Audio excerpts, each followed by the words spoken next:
Welcome, Cancer, to your Pisces new moon 1 month forecast for the ascendant, the sun, or the moon. At 28 degrees, this is the seventh successive new moon at that degree, but also the final one in the series. What a sequence! But it also occurs right at the end of the overall zodiac, so it has rich symbolism. But what does it mean for you? On the screen is your unique event chart from a Cancerian perspective, and I'm going to share with you what you can expect over the next 4 weeks in terms of your relationships, finance, energy, and work. I'm astrologer Patrick Arundell. A very warm welcome. If you've yet to subscribe to the channel, please do so now and help it to continue to thrive. Because your sign is ruled by the moon, every lunation has an importance. And because the sign of Pisces shares your water triplicity, that is also animating the potential. The moon is the queen of the sky, but the sun is the king. A new moon is when they're unifying their energies together. If you like, it's a moon Kazemi, the potency and radiance of the sun lighten up the moon. But the moon in Pisces is very sensitive. But for you, the ninth house is about your higher purpose. It can be about your truth, but it can be about things like travel, higher education, and just shaking things up and bringing more variety to our existence. Now, new moons are said to be about setting our intentions, and I think you can do that on this new moon, but because it's right at the end of the zodiac, I also feel it could be a time of culmination. Things that you've been working on in the past could really come together over the next month too. So on the screen, the first takeout is at 28:27. That's the final decan of the sign of Pisces, subruled by Mars. So that brings a bit of passion to the equation. But Mars, the planet of passion, desire, and assertion, is also in a residence in the sign of Pisces. So we can expect a desire to be a little more adventurous, to perhaps challenge the status quo, and perhaps want to be more spontaneous. But equally, Mars is linking fabulously well to Jupiter in your sign. Jupiter is now traveling direct after that 4 month retrograde. But Jupiter in your sign didn't give you the uplift you may have hoped for when it arrived in June last year, because it was immediately conflicted by the greater malefic Saturn. So you may have read that or watched and heard that lots of amazing things were heading your way. But it was only really towards the end of last year that Saturn and Jupiter started to collaborate, and then Jupiter went into its annual 4 month retrograde.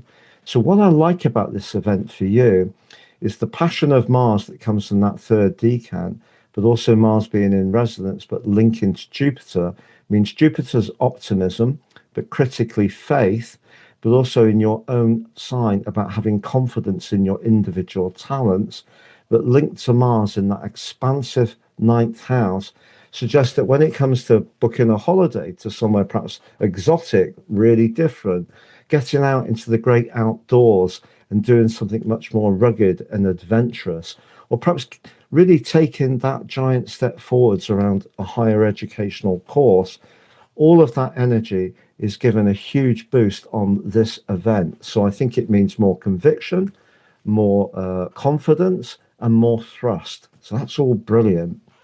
But Mercury, the planet of communication, has been in Pisces since the 6th of February, and it's not happy in the sign.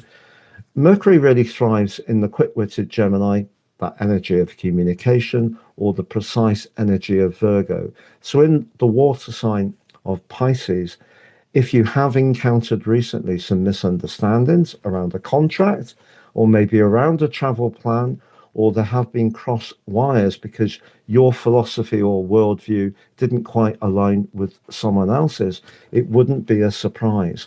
But the great news, Cancer, is that Mercury's going direct on the vernal equinox, so on Friday the 20th. And it's also in a close alliance with that karmic north node, the point of destiny.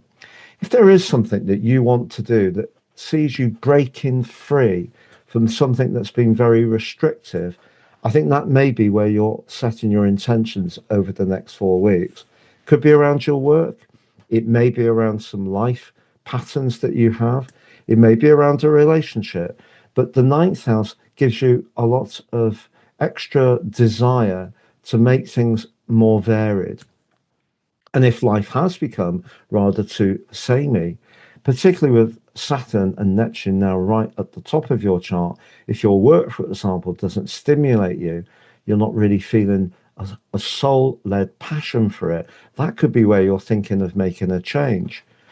But if you've been working on something for some while, Cancer, that is to do with being expansive, learning a language, traveling a lot, being very bold in your approach to life, because the combination of the sun and the moon link fabulously well to Uranus, the planet of rebelliousness, but the planet of higher truths, the planet which mythically rules the sky, but that's in your 11th house of your future plans, but also your friendships. And I think over the last 7 years, apart from the 4 months of last year when it briefly went into Gemini, there's probably been a huge amount of change around that long term plan, those alliances. But what you're really looking for from this event, the emotion of Pisces for you is asking you to get in touch with what really feels right. The ninth house asks you to have the confidence to do something different. And the link between these guys and Uranus says if you can collaborate with people who understand that desire you have to do something more dashing, yes, you have an innate appreciation of stability and security.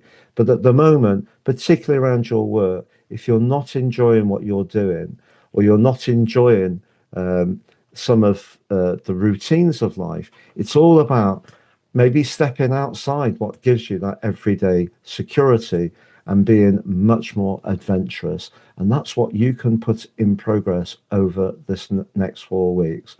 But if you have been doing something really radical with your situation in recent times, even if over the last 2 or 3 weeks you have encountered a lot of frustrations, a breakthrough is still possible. Now, of course, the sun is going to move into Aries and we're going to have the vernal equinox. So this is a time of transition. So that's why the sun switching to your 10th house will meet with Neptune.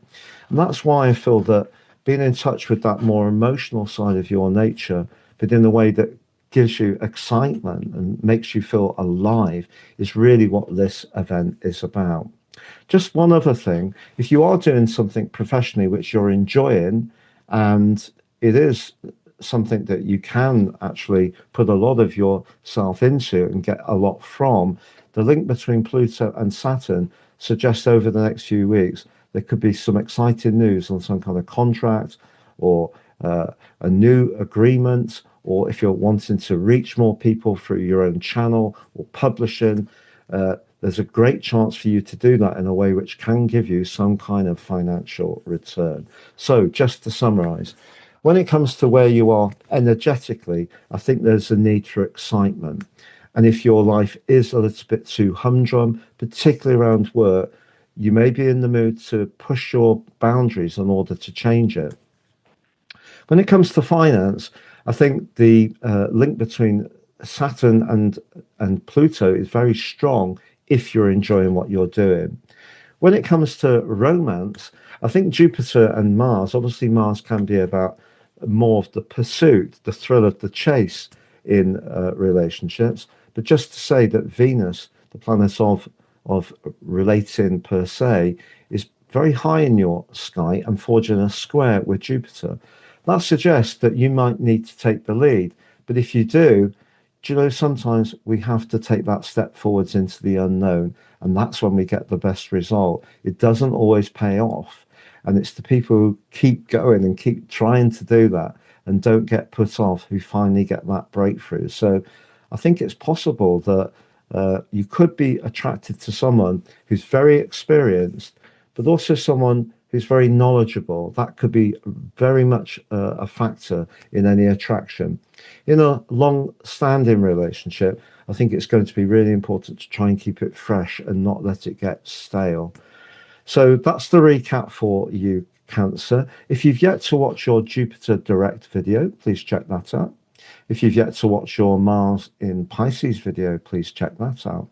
You can get your free daily horoscope fired to your device each morning for your early morning celestial pit stop. And also, please see the link beneath for that. Also, if you'd like to work with me one-to-one, please see my testimonials below. And if you'd like to order your personal horoscopes, the Life Roadmap report helps us to understand the patterns that are played out in our life so far, because sometimes that's what can be elusive. Why do we keep experiencing the same thing? The forecast helps us to time our moves over the next month. They're great value, very accurate, and totally unique to each person. If you apply Astro 26 at the checkout, you'll get 50% off. If you're interested in the Draconic Soul Karmic version, apply Draco 26 at the checkout and get 50% off. Thank you so much, Cancer. All the best and goodbye.